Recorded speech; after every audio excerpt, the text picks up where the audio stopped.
Yon,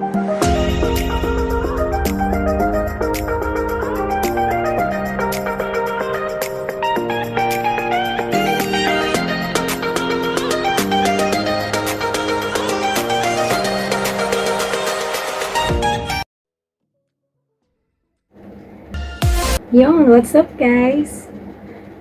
In this video, ituturo ko sa inyo kung paano mag-download ng mga non-copyrighted music and sound effects na kadalasang ginagamit ng mga YouTubers sa kanilang pag-vlog at sa pag-i-edit ng mga videos.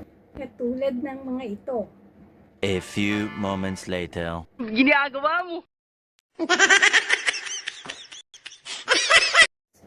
So, bago natin simulan, kung hindi pa kayo nakasubscribe sa aking channel, click nyo lang ang subscribe button, like, and hit the notification bell para updated kayo lagi sa mga bagong videos na aking i-upload. So, kung ready na kayo, tara simulan na natin. Yan guys, punta lang tayo sa YouTube. Ayan, and then search natin yung mga sound effects na gusto nating i-download. For example, cricket sound effect. Type lang natin. Ayan, type natin yung cricket sound effect, no copyright. Hanapin natin yung no copyright.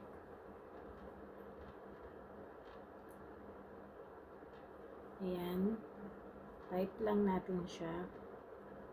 And then, lalabas na yung mga cricket sound effects. Mamimili na lang tayo.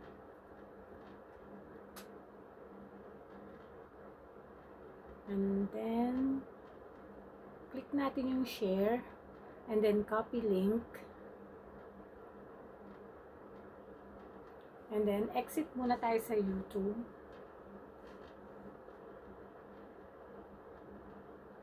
Yan. And then, punta tayo sa ating Google Chrome.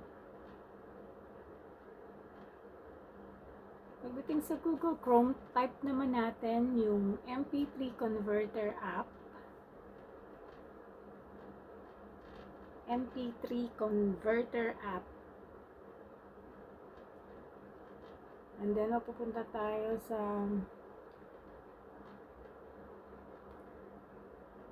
ayan, yung unang-unang lalabas, yung YouTube MP3 Converter.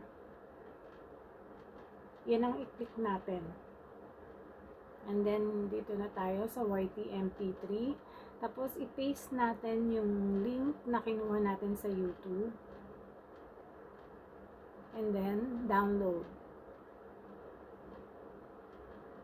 Ayan, ganyan lang kadali guys.